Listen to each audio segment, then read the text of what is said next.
Hey folks, Michael from Amazing FBA. Should you be led by the numbers in your business buying and selling decisions? Let's deal with that today.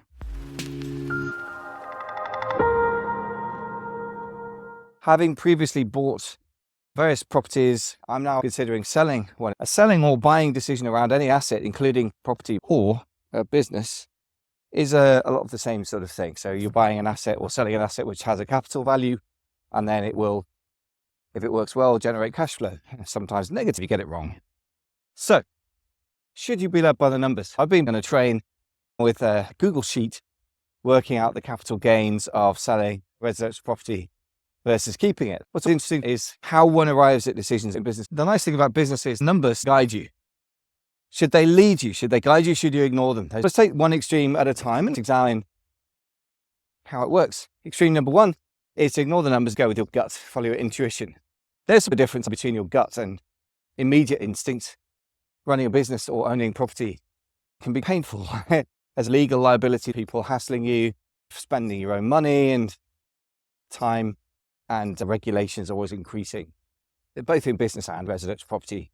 My experience in the UK, Amazon selling is not getting any less full of regulations, particularly if you sell in the EU or if you're looking at Amazon's legal changes. Okay, so gut reaction might be just sell the damn thing because it's painful, but anything worthwhile can be painful. That's probably not a good plan. Now, what about intuition?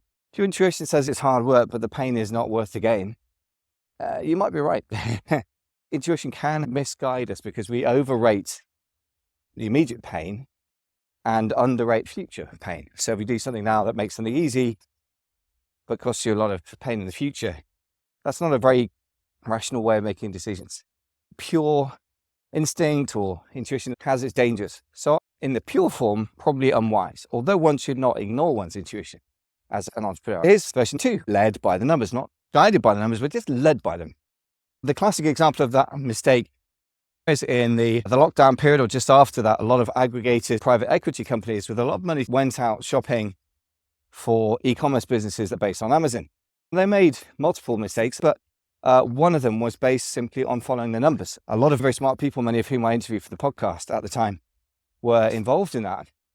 But they didn't have Amazon common sense or e-commerce common sense. They were good at number analysis. So they analyzed the numbers, but what they didn't take care of is any kind of common sense. If you look at the root cause of the massive increase in revenue and profits of e-commerce businesses around 2019, 2020, it was obvious. The pandemic and lockdowns, here, particularly in the UK and the US, were extreme.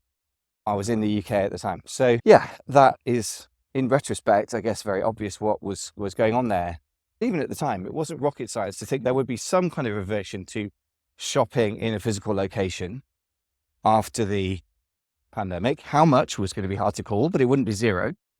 And there was going to be some reversion to spending, discretionary earnings. So consumer spending you could spend on whatever that isn't just your rent or mortgage, on some services such as entertainment, going out to pubs. Technically they're buying products, but they're kind of consuming them immediately. So it's kind of a service, or other services like going to the cinema or going out to see a football game or whatever it is. And so in the end, they overvalued those businesses, I think in part because they just followed the numbers without giving any thought to what the root cause driving the numbers. But I think the classic mistake with that is to believe in the numbers as a value in themselves, as opposed to seeing them as a proxy for things you need. So numbers on a business are a proxy for the value of a business, which is kind of a quantitative thing when you sell it, but kind of a qualitative thing. I mean, if you buy a Mercedes, you pay more for it than you would for a Toyota. Well, why is that? You can put numbers on it, but in the end, it's a qualitative decision, particularly it's a consumer product. So that's very much a feeling of quality, but it's also true, I think, for businesses as well. Ignoring intuition and ignoring root causes are both risky. So what's the solution? Well, guess what? It's that old Hegelian thing, if you're into your German philosophers, which I doubt you are. If you are, then Hegel, the guy who was one of the many thinkers in the 19th century from Germany, he was big on the idea of thesis, antithesis, and synthesis. It sounds very posh and abstract, but it's pretty simple. Thesis is the starting point. Antithesis is the opposite of that. Synthesis is putting them together, putting them, what's the end result when you melt them together? And so I think it's obvious, yet easy to get wrong. You need both the numbers and your intuition. A classic beginner entrepreneur or small business owner behavior is to be led by instinct and intuition and just sell things or buy things because they seem exciting or disappointing. A more grown-up, sophisticated error, but nevertheless still an error, and sometimes a very big one, is that you follow the numbers blindly. The even bigger error linked with that is you think you know what you're doing, but you don't. If you don't do any analysis, you know damn well that you haven't analyzed things. You don't know what the numbers are. If you've done analysis and got it wrong, you think you know what's going on, you don't. So you might make more drastic decisions based on your confidence in your analysis, and that is really dangerous. Thinking you're right when you're not, or having excessive certainty is not good. The solution is to use both common sense and intuition. And when I say common sense, I should add one final thought, which is sort of the synthesis of a third element that we haven't discussed, which is root causes or first principles thinking. If the pandemic, locking down everyone at home, is driving the behavior of them shopping online all the time, then you know that there's going to be change to that behavior when the root cause of the pandemic lockdown happens. If you were looking at analysing e-commerce businesses in 2021, that has to be part of the picture. For example, looking at residential property, I'm not just looking at the current tax and legal regime, but where it's going.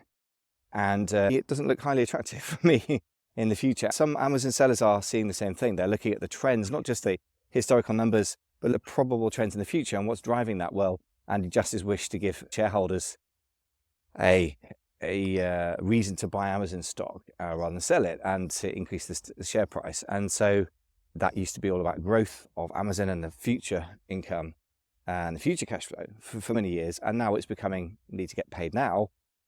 So Amazon's showing a bit more profit. They're not actually paying dividends, by the way. That is one example of root cause thinking when you're considering to divest or invest. Should you sell them off for profit or even at a loss just to take the loss?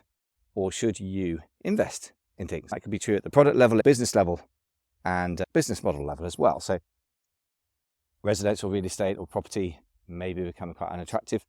Property as a whole, as an asset class, or residential property maybe not, but real estate might be. That the different sector, for example, commercial property, could still be attractive. This applies at all levels, but it's important framework for how you make decisions. And I know that some of the greatest investors, such as Warren Buffett's late partner, Charlie Munger, had such mental models. So I think it's important to think this through before you then plunge into my minutiae of every decision. Hope that helps. It's been Michael Veazey for Amazing FBA.